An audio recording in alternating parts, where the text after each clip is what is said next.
શું લાગે આજ તમને વરસાદ આવશે કે નહીં આવે? અરે વરસાદ નહીં, આપણે અમદાવાદમાં ઓલો ચાંદખેડામાં દીપડો રખડે છે. તું આજ પાર્લર ગઈ હતી તો હામો ના આવ્યું? હમણાં કેમ? ચાંદખેડામાં હતા, પછી હુમા શીલા એવું કંઈક નામ છે બેન, એક ગામડું. માંથી ચાંદખેડા આવ્યો બકા, બોપલ બરોબર.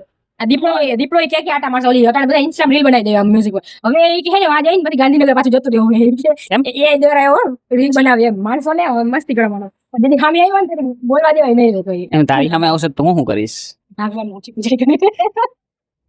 પૂછડી બીજું શું કરે પછી પણ દીપડા એમ જો આમાં હતું કે કાંઈ દીપડો આવ્યો ને તો એની પેલા જો શું કહેવાય આવી ગયું જાણકારી દેવા માંડ્યા કે દીપડો સામે આવે ને તો એ કે ભાગવાનું નહીં, કે ઈ કે તમે ભાગતા હો ને જોઈને વધારે ભાગશે.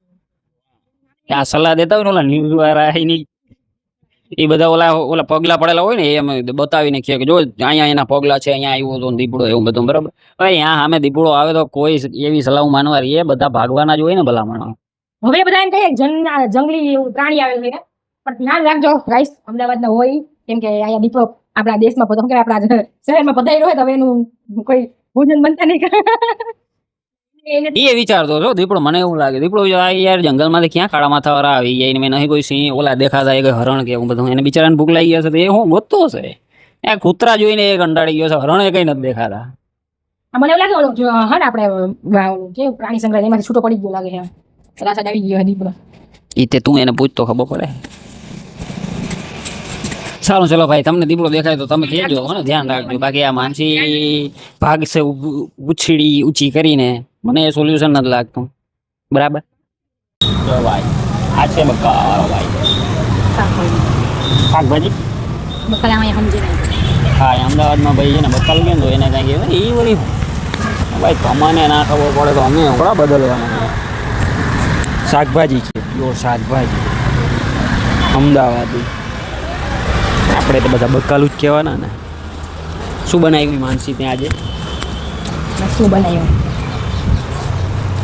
શું બનાવ્યું છે તે ફટોફટ. કેટલા વાગ્યા તમને બનાવું? હા, કેટલા વાગ્યા મને બનાવ્યું? વાહ, સાંભળો ને.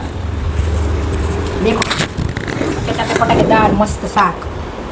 ઓકે, આ શું છે? દૂધ રોટલો. કાચું સંભાળવાનું બાકી છે. કેટલા વાગ્યા? 7 વાગ્યા હશે. 8 વાગ્યા હશે. 8 ને 10 થઈ બાપા. જો ભાઈ, આપણું છે ને આ ચોરલ થઈ ગયું છે, માનસી બનાવ્યું છે. અમે એક જ થાળી ખાયો એટલે માનસીની મજા આવે. કેમ મજા આવી ખબર તમને? કેમ મજા આવે માનસી? સાચું હોય દિલથી, સાચું હોય, ખોટું ના હોય. કેમ?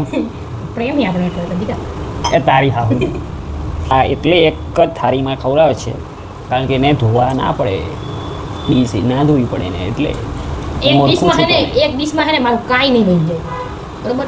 એક ડીશ માટે એમ આ ખાલી સમજે. બાકી અમે મેરેજ થઈ ગયા ને પછીથી આજની ઘડી કોઈ દિવસ અલગ અલગ થાળીમાં નથી ખાધું, એક જ ડીશમાં અમે જમીએ. કા જમીએ છીએ, પણ એને જે રીઝન આપ્યું છે ને એ મને વેલિડ નથી લાગતું.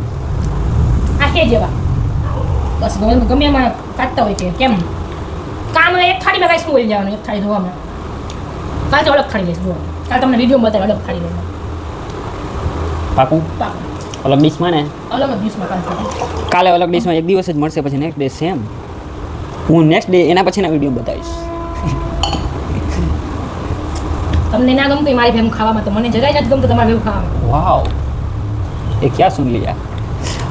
ચલો ગાઈસ, જો અમારું દેશી ભાણું બની ગયું છે, જો હું બતાવું. શાક અને એને રોટલો ચોયરો અને એને કટકા કરી અને ભેરાયું હોય દૂધ. અચ્છા, એમ દૂધ એટલે એને ડુંગળી ન ખવાય કેતા હોય એમ, એટલે અમે ખાલી આ બસ આટલું જ અમારું ભોજન નહીં કાઢવું. આટલું છે અમારું ગાઈસ છે ને રોજનું જમવાનું 7:30 પહેલા હોય, કેતા હોય કે રાતનું જમવાનું વહેલું રખાય, જેના કારણે તમને પચી જાય ખાવાનું. રાતે 11 વાગે શું ને પેલા પચી જાય. સાચી વાત છે તારી. આપણું જમવાનું 7:30 પહેલા અમારું હોય ડેલી. ઓફિસ આવું ને મેક્સિમમ 8 વાગે, 8 થી બાકી તો થઈ 8 વાગે એટલે જમી જ લઈ આવવાનું. સારું ચલો, હવે હું જમી લઉં યાર, ભૂખ લાગી. માનસી ખાઈ જાય બધું મારું એટલે છે બીજું હે. સારું ચલો ભાઈ, હવે છે ને આપણે મળીશું નેક્સ્ટ વ્લોગમાં. સમાપ્ત કરીએ અમારી એટલી વાર્તાલાપમાં. તમને ગમતો હોય અમારો વિડીયો, ચેનલને ફોલો કરજો, સબસ્ક્રાઇબ કરજો અને શેર કરજો વિડીયોને. Bye bye. Good night.